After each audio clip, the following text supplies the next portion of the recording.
Innal hamdalillah nahmaduhu wa nasta'inuhu wa nastaghfiruh wa na'udzu billahi min sururi anfusina wa min sayyiati a'malina may yahdihillahu fala mudhillalah wa may yudlil fala hadiyalah. Asyhadu an la ilaha illallah wa asyhadu anna Muhammadan abduhu wa rasuluh.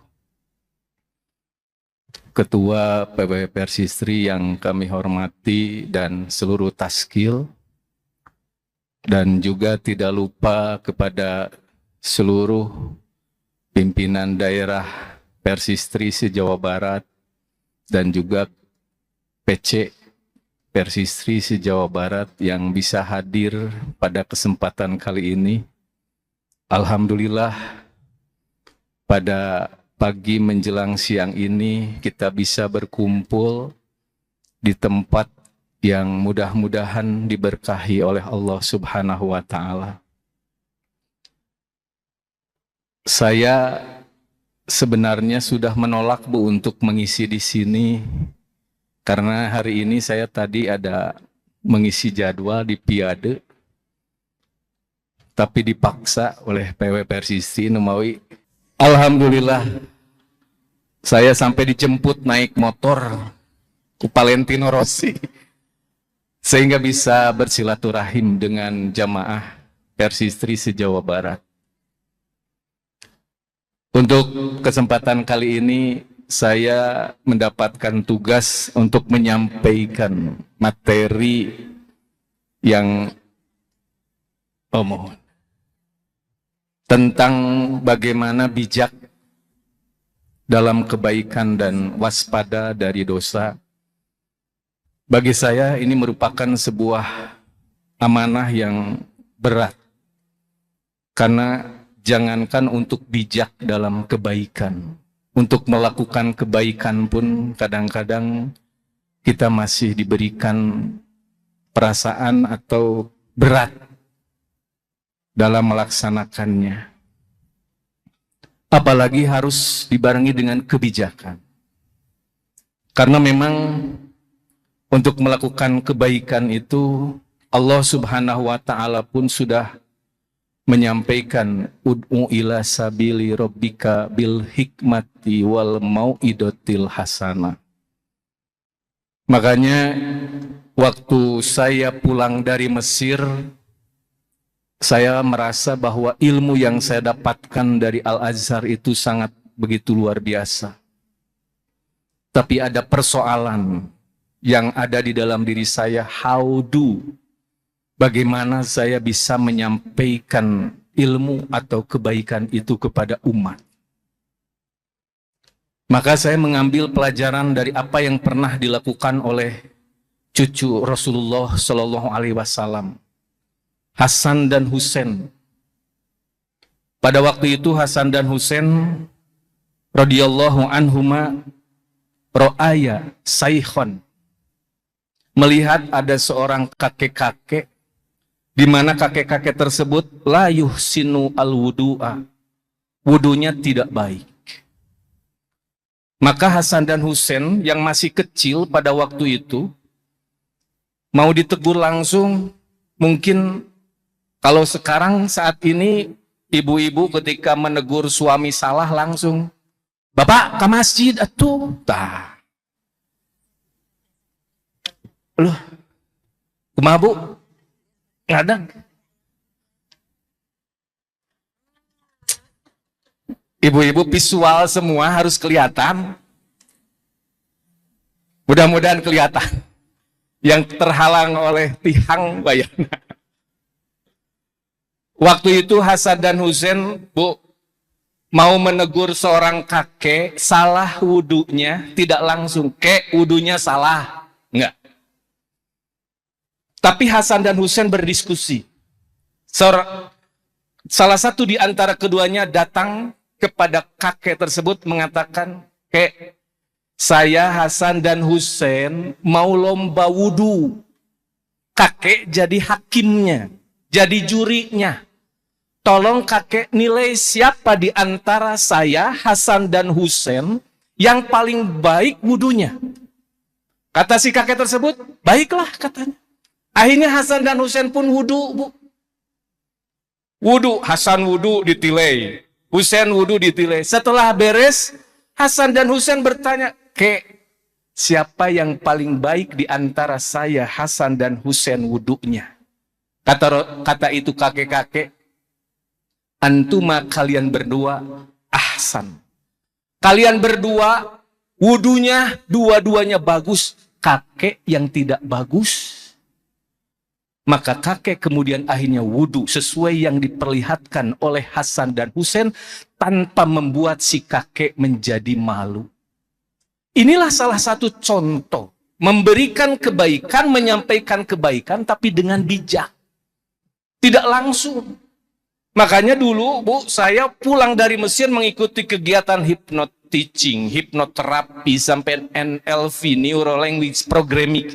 Bagaimana mengelola otak kita agar bisa baik dalam berkomunikasi. Saya pernah menyampaikan, Bu, ujian saya waktu itu sebelum saya berdakwah, saya diajak di mall di kota Tasik, itu ujiannya 3. Bapak-bapak ke sini, waktu itu tugasnya 3. Pak, sekarang Bapak masuk ke mall, cari ibu-ibu yang belum dikenal sama bapak-bapak, atau gadis yang sudah dewasa. PR-nya 3, Bu, ujiannya itu. Apa? 1, nanti Bapak tanyakan, berapa nomor BH-nya? 2, tanyakan nomor HP-nya. 3, tanyakan nik KTP-nya. Itu ujiannya, Bu. Kalau kita belum belajar berkomunikasi bagaimana cara berdakwah dengan baik, kira-kira, Bu, kalau saya masuk ke mall tersebut ada ibu-ibu, Bu, berapa nomor BH-nya? Dikasih nggak, Bu? Wah, bro, digablok sama abdi. Dicabok. Tuh basah ya deh. Hei Neng, nomor HP-nya berapa? Dikasih nggak? Enggak. Makanya saya waktu itu karena sudah belajar, yang penting saya dapat 3. Caranya bagaimana supaya saya mendapatkan 3? Saya naik ke lantai kedua. Masuk ke toko busana wanita. Di sana ada 1 wadah, isinya semuanya BH. Maka saya di sana pas datang, Bu, ternyata penjaganya langsung datang. Biasanya yang menjaga jualan BH laki-laki atau perempuan? Datanglah. Silahkan Pak, mau beli buat istrinya ya? Dalam hatinya, oh atuh, kira aku jangan abdi. Akhirnya ngobrol, Bu. Mana berapa teh harganya, macam-macam. Pada waktu itulah, Bu, saya tahu ada BH mahal. Padahal manawi cekap ku batok ogenya. Ngobrol, Bu, tentang BH. Kenapa ini mahal, kenapa ini murah, kenapa, wah Pak ini impor, Pak ini gini-gini. Ngobrol tentang masalah BH itu. Yang penting saya pokoknya punya tugas 3. Setelah ngobrol-ngobrol lama, akhirnya saya, aduh, Mbak, maaf Bu, saya lupa nggak nanya sama istri saya berapa nomornya. Sambil saya melihat ke dia, tapi si Gana Mbak, samalah dengan Mbak badannya. Kalau saya Pak nomor 26. 1 saya sudah dapat. Tanpa harus bertanya. Jadi ini komunikasi bagaimana bijak dalam kebaikan. Di kita banyak dakwah, ada ibu-ibu, suami, pemuda sedang main gitar. Kita mau ke masjid. Ke masjid dong, sholat. Itu sama dengan seperti berapa nomor BH. Marahlah orang. Makanya dulu saya pernah dikritik waktu dari Banjaran. Ada pertanyaan kenapa Persis sekarang beda dengan Persis dulu. Karena saya tidak tahu Persis dulu seperti apa. Waktu itu saya nanya, masih ada Ustadz Sidik, Allahyarham, Pak, kenapa Persis sekarang beda dengan Persis zaman dulu? Walaupun saya nggak tahu seperti apa Persis zaman dulu. Katanya Persis zaman dulu mah, kumaha Bu? Saya juga nggak tahu, kasar, keras, sedikit-sedikit bid'ah, bid'ah kok sedikit, gitu. Ustadz Sidik menjawabnya apa? Dengan ayat Al-Quran. Dulu AA sekolah di Mesir. Bahkan Ustadz Sidik pernah diajak dengan Prof. Maman, dengan Prof. Wildan oleh saya melihat Fir'aun. Sampai Prof. Maman itu menjengkal di jengkalan Fir'aun. Ternyata kecil Fir'aun itu. Tapi waktu Allah menyuruh memerintahkan kepada Musa dan Harun pada waktu itu di dalam Al-Quran.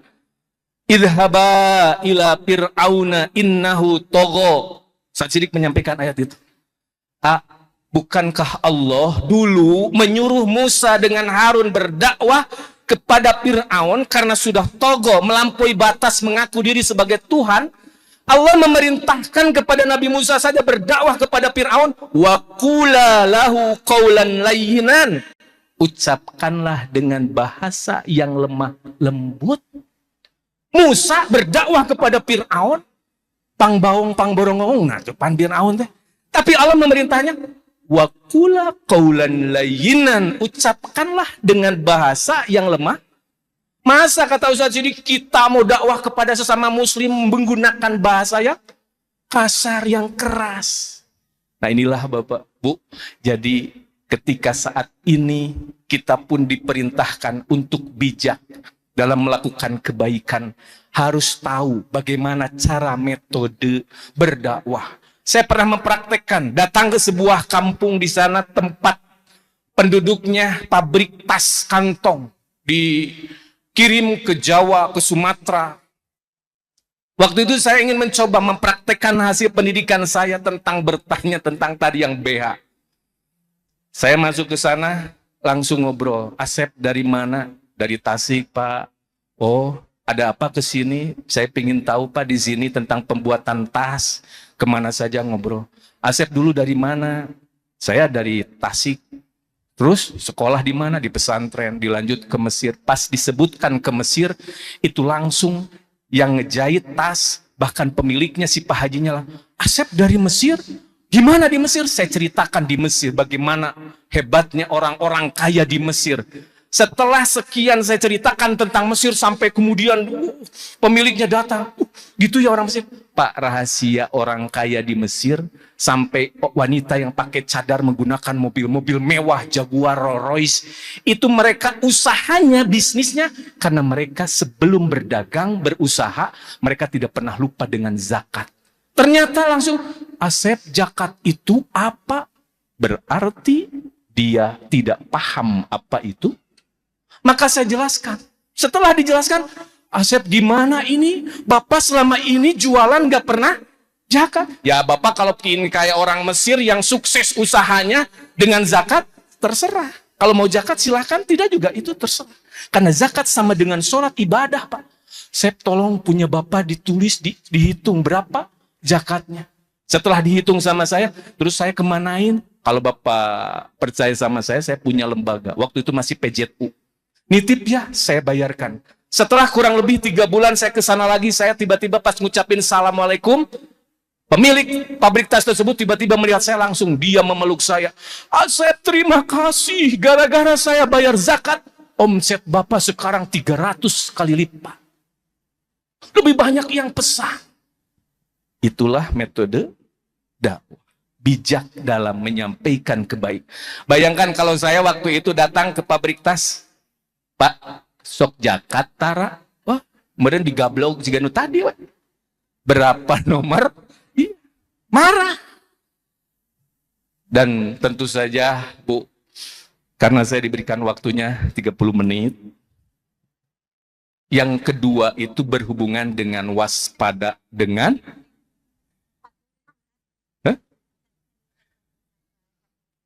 Oh, ditamihan deh. Mana tadi kirangan deh. Bu, tadi temanya apa? Bijak, kebaikan, terus waspada. Kenapa kita harus waspada dari dosa? Bu, yang pertama, karena iblis di dalam Al-Quran surat Al-A'raf ayat 16-17. Iblis itu sudah berjanji kepada Allah, a'udzubillahi minasyaitonirrajim.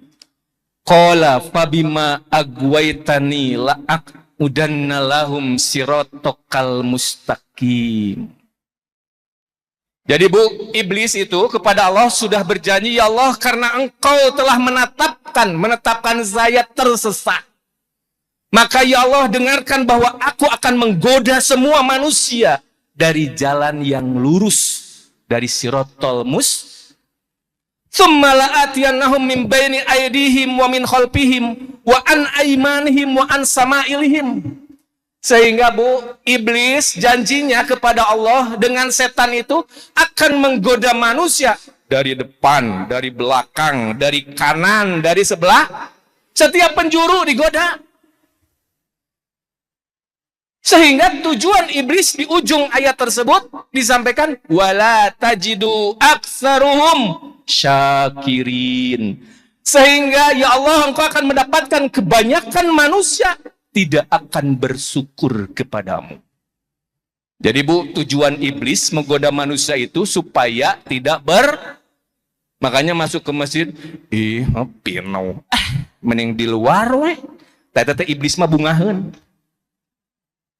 Makanya Bu, selama di masjid ini Ibu kalau terus bersyukur, alhamdulillah ya Allah masih bisa duduk dengan nikmat, alhamdulillah masih bisa bernapas, alhamdulillah masih bisa melihat. Ibu bersyukur selama duduk di sini, iblis kecewa, menangis, sedih. Kenapa? Karena tujuan iblis menggoda manusia supaya tidak bersyukur. Ini ibu-ibu dari mulai bangun pagi sudah mengeluh, gero, cucian banyak, rumah balatak. Padahal ibu dari mulai bangun tidur kita diperintahkan bersyukur, alhamdulillah. Osok tara, mun ingat we Ustad. Jadi Bu, setan iblis itu menggoda.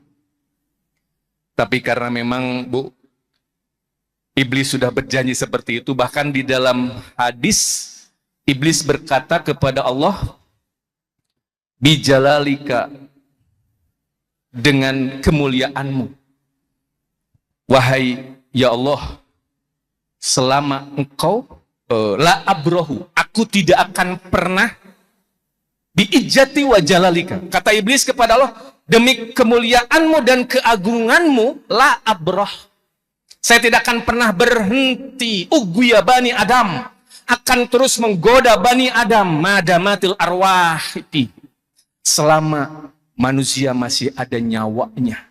Jadi janji iblis mah terus menggoda manusia. Makanya Bu, kita saat ini yang menjadi musuh kita itu bukan yang di pinggir kita, di belakang kita, tapi setan. Tapi kadang-kadang banyak di antara kita sudah tahu setan itu adalah musuh yang sebenarnya, tapi kebanyakan umat Islam justru malah mengikutinya. Makanya Bu, kita harus waspada terhadap iblis, karena iblis akan menjerumuskan kita untuk melakukan dosa. Apa bahaya dosa? Satu, naon Bu? Membuat hati kita menjadi keras. Di dalam hadis yang diriwayatkan oleh Imam Ibnu Majah, orang kalau sering melakukan dosa, kalau dalam Al-Quran surat Al-Baqarah, "Tsumma qasat qulubukum min ba'dzi dzalika fahiyakal hijarah aw asaddu qaswah." Bu, kata Rasulullah di dalam hadis, "Innal mu'mina idza aznaba kanat nuqtatus sauda fi qalbihi." Jadi kalau manusia melakukan sekali saja dosa, apa saja dosanya, maka kata Rasulullah, dia mendapatkan nuqtah hitam di dalam kolbunnya, hatinya. Ibu buang sampah di mana saja, ngegibah, ngomongin orang lain, berkata kasar, setiap satu dosa terkena nuqtah hitam. Fa'in taba wa naza'a wastaghfara. Jika sekarang ibu-ibu kemudian bertobat, wa naza'a, berhenti menyesali, aduh, barusan kenapa saya memukul anak saya, ngomong kasar kepada suami. Wastaghfara, kemudian beristighfar, astagfirullah ya Allah. Sukila, maka hati kita akan dibersihkan kembali. Bersih lagi, Nah yang bahaya, kata Rasulullah, fa'in zadat. Kalau kita terus melakukan dosa akan bertambah dosanya. Padzalika ron, itulah kata Rasulullah yang disebut dengan ron.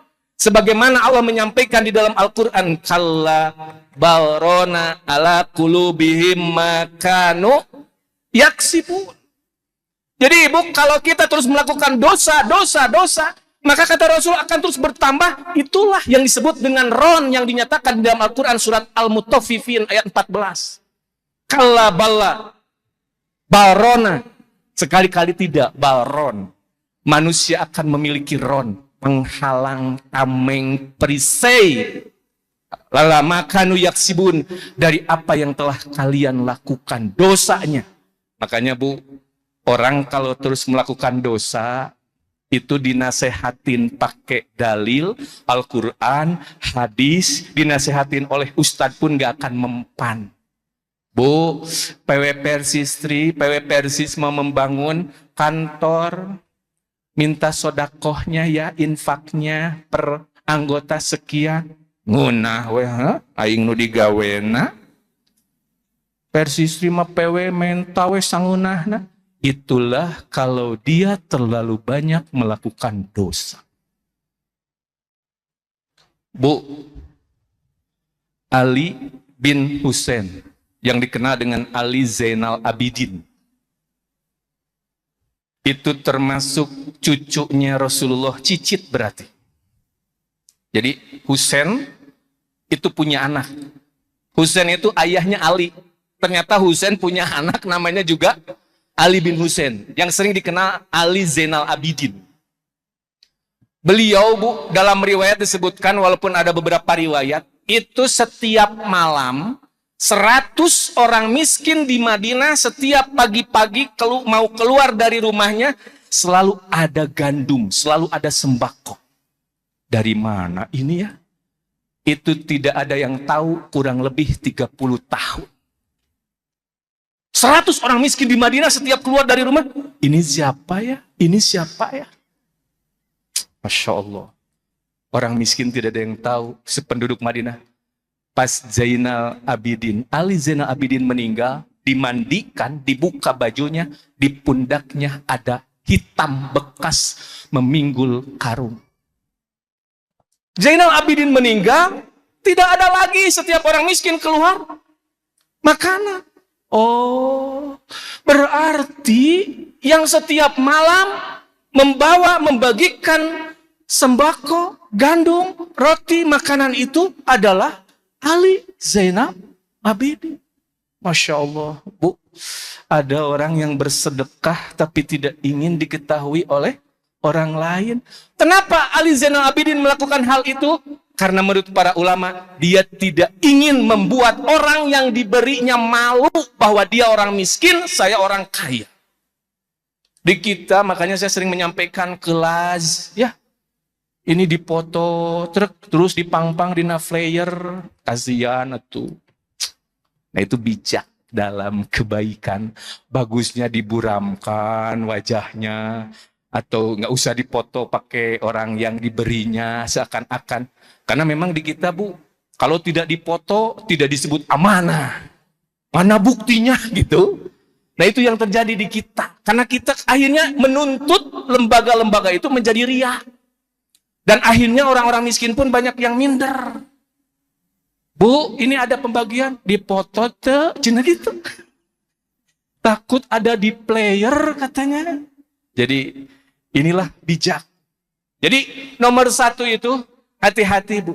Kadang-kadang kita tanpa disadari melakukan perbuatan dosa seakan-akan gitu ya. Ini adalah kebaikan. Padahal Ali Zainal Abidin melakukan kebaikan itu sampai luar biasa. Bahkan Umar bin Khattab, ya Bu, sering disampaikan kisah yang menemukan ibu-ibu sedang masak batu. Itu disebabkan karena 3 hari Umar bin Khattab sakit, kembali keliling di Madinah, ternyata sudah menemukan ada orang yang kelaparan. Sampai akhirnya ketika didatangi, ibu sedang apa? Itu katanya Amirul Mukminin tidak memperhatikan kami orang miskin sampai kami harus kelaparan. Saya ini sedang memasak batu karena dari tadi anakku nangis kelaparan. Jadi saya mencoba membohongi anak-anaknya bahwa saya sedang memasak sampai ketiduran. Maka Umar bin Khattab pada waktu itu langsung pulang ke Baitul Mal membawa gandum. Dalam riwayat disebutkan membawa minyak. Atau kalau sekarang mungkin membawa sembako. Dipanggul dibawa. Aslam, Maulaya Umar, pembantunya Umar. Pada waktu itu, wahai Amirul Mukminin, biar aku yang bawa. Kata Umar, kamu siap menerima dosaku kelak pada hari kiamat? Wah, kalau harus menanggung dosamu, wahai Amirul Mukminin, aku tidak mau. Maka jangan ikut campur urusan saya. Biar aku yang memanggul ini gandum. Dipanggul, Bu, kemudian dipasakin. Kalau kita, Bu, ada orang miskin, nih selesai. Umar sampai menyelesaikan, bahkan di dalam riwayat, Umar sampai meniup api supaya besar apinya sampai jenggotnya terkena debu. Wahai Amirul Mukminin, sudah, aku tidak akan dulu berangkat dari keluarga ini sampai mereka tersenyum. Karena sebelumnya aku mendapatkan mereka dalam kondisi menangis karena kelapar. Maka setelah beres, Bu, mereka tersenyum bahagia habis makan, Umar pun pergi. Dan dalam dirinya Umar Aslaman menyampaikan, kata Umar bin Khattab, ya Allah, terima kasih aku telah menemukan orang yang kelaparan. Seandainya aku tidak menemukan orang yang kelaparan tadi, bagaimana ya Allah kelak hamba di hadapanmu harus dipinta pertanggungjawaban. Maka Bapak Ibu bisa dibayangkan saat ini ya, pemimpin kita membuat program MBG, benar bagus, tapi apakah sudah sampai selesai seperti Umar dikontrol? Itulah Umar. Ternyata Bu, Umar melakukan hal yang seperti itu mencontoh kepada sahabat Abu Bakar As-Siddiq. Kata Umar, ini sunnah Abu Bakrin. Yang saya lakukan keliling kota Madinah setiap malam adalah kebiasaan Abu Bakar. Kata Umar bin Khattab, dulu saya ada hajat kebutuhan kepada Abu Bakar As-Siddiq. Waktu itu pas sholat duhur, beres sholat duhur, kemudian zikir, sholat sunat, rawatib, beres sholat sunat, Abu Bakar keluar, Umar keluar mau mengikuti Abu Bakar Siddiq. Pas mau keluar mengikuti Abu Bakar Siddiq, karena ada keperluan kepada Abu Bakar, tiba-tiba kata Umar, sahabat Umar memanggil dirinya. Wahai Umar, aku ada hajat keperluan kepadamu. Akhirnya Umar melihat Abu Bakar, kemudian menuju ke rumahnya. Kata Umar dalam hatinya, sudahlah, nanti aku hajat saya ke Abu Bakar, sampaikan ke rumahnya saja. Dia sedang ke rumahnya. Akhirnya setelah itu ngobrol dengan sahabatnya dan memenuhi apa yang menjadi hajat sahabatnya. Setelah beres, keluar dari masjid, dia datang ke rumah Abu Bakar Siddiq. Setelah sampai di rumah Abu Bakar Siddiq, Abu Bakar mengetuk pintunya. Assalamualaikum. Ternyata yang menjawab bukan Abu Bakar, tapi istrinya. Waalaikumsalam. Siapa di luar? Ini contoh ibu-ibu, kalau di rumah tidak ada suami, ada tamu, jangan asal main langsung dibuka. Assalamualaikum. Waalaikumsalam, mangga kalebet. Main kalebet, wae. Tanya saja, Bu, kalau tidak ada siapa-siapa di rumah. Malah membangsa. Maka istrinya Abu Bakar pun bertanya, siapa di luar? Aku Umar. Ada apa Umar, engkau datang ke rumahku? Aku ada hajat, kebutuhan, keperluan kepada suamimu Abu Bakar. Kata istrinya, Umar, suamiku Abu Bakar dari mulai beres duhur sampai asar tidak pernah pulang ke rumahnya. Dia baru pulang setelah asar. Kata Umar, kemana ya? Maka kemudian Umar pulang lagi karena tidak tahu kemana Abu Bakar. Datang waktu asar, Umar ke masjid. Abu Bakar ada, tapi hajatnya tidak disampaikan. Datang maghrib, ada Abu Bakar tidak disampaikan sampai besok subuh, duhur. Sampai waktu duhur. Umar melihat ada Abu Bakar, melihat Abu Bakar keluar, dikuntit, diikutin dengan sembunyi-sembunyi. Ingin tahu, kata istrinya, Abu Bakar setiap beres sholat duhur tidak pulang. Baru pulang setelah sholat asar. Akhirnya diikutin oleh Umar bersembunyi-sembunyi. Ternyata Abu Bakar jalan ke ujung kota Madinah. Ternyata Bu, sampai di ujung kota Madinah ada rumah, ada gubuk yang mungkin sudah tidak bagus begitu. Kata Umar, loh, Abu Bakar masuk ke rumah siapa? Setelah sekian lama, singkat cerita, Abu Bakar keluar. Umar penasaran, ada apa? Abu Bakar masuk ke rumah itu, ngapain Abu Bakar di rumah itu? Setelah Abu Bakar kira-kira jauh tidak mungkin melihat ke belakang, Umar langsung mengetuk pintu gubuk tersebut. Assalamualaikum. Ternyata yang menjawab suara perempuan. Waalaikumsalam. Umar geus ngaretep, gening istri. Tah. Siapa di luar? Aku Umar. Ada apa Umar? Aku ada perlu. Masuk saja. Pintunya tidak dikunci. Pas dibuka pintu gubuk tersebut, ternyata di dalam gubuk tersebut ada nenek-nenek sudah tua dalam kondisi buta, tidak melihat. Akhirnya Umar, nenek, dengan siapa engkau di sini? Sendirian. Nek, tadi sebelum aku ke sini ada laki-laki masuk ke sini. Iya. Siapa itu, Nek? Nggak tahu. Ngapain aja dia ke sini? Pokoknya laki-laki itu setiap setelah duhur datang ke rumahku, dia membereskan rumahku. Kemudian dia memasak masakan untukku, mencuci pakaian untukku, dan menyiapkan baju untukku dipakai hari ini. Setelah itu pergi.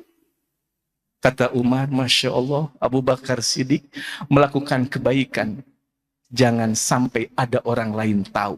Seandainya Umar tidak mengikuti secara sembunyi-sembunyi, mungkin kita tidak akan ada yang tahu apa yang dilakukan oleh Abu Bakar Siddiq. 2. Pilih kabujeng saya waktosna. Bu, bahaya dari dosa tadi apa? Membuat hati. Yang kedua, ada yang tahu? Menghalangi rizki.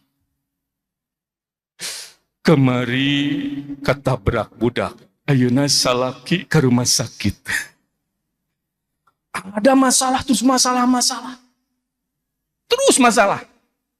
Kata Rasulullah, inna rajula la yuhram. Sesungguhnya seseorang itu bisa terhalang dari rizki. Bidzan bin yusibuhu. Disebabkan karena dosa yang menimpa kepada dirinya. Jadi ibu-ibu, kalau sekarang ibu rizkinya seret, perbanyaklah beristighfar. Meminta ampunan, ya Allah, aku ingat dosa. Makanya sekarang Bu, bulan Zulqa'dah sudah mulai banyak yang haji. Yang haji itu kata Rasulullah, al-hajju arafatun, wukuf di Arafah. Disebut padang Arafah. Itu berhubungan, menurut para ulama walaupun berbeda-beda pendapat, saya pernah membaca di antaranya pertama berhubungan dengan kisah Nabi Adam. Nabi Adam ketika diturunkan, dikeluarkan dari surga, beberapa riwayat menyebutkan Adam dengan Hawa dipisah walaupun tempatnya berbeda pendapat. Ada yang menyebutkan Adam di Hindi, sementara Siti Hawa di Basrah. Bayangkan Bu, di bumi ini, di dunia, hanya berdua. Yang lain nggak ada. Keliling-keliling tuh sedunia. Dulu belum ada pesawat, Bu. Mobil juga belum ada. Motor juga belum ada. Baru ada kendaraan bermodal. Keliling-keliling, ketemulah yang sekarang disebut dengan Jabal Rahmah atau Jabal Arafah. Makanya ibu-ibu yang pernah haji, pernah umroh di Arafah, ada tugu putih. Saya pertama kali melaksanakan ibadah haji tahun 2000, waktu jadi mahasiswa di Mesir. Disuruh oleh ayah saya, Ustaz Siddiq Allahyarham, untuk membantu. Beliau membimbing haji. Saya waktu pertama tahun 2000, Bu, ke tugu itu penasaran naik. Tugu tersebut putih. Saya deketin, Bu, naik. Pas sudah dekat, ternyata tugu tersebut di bawahnya banyak tulisan coretan.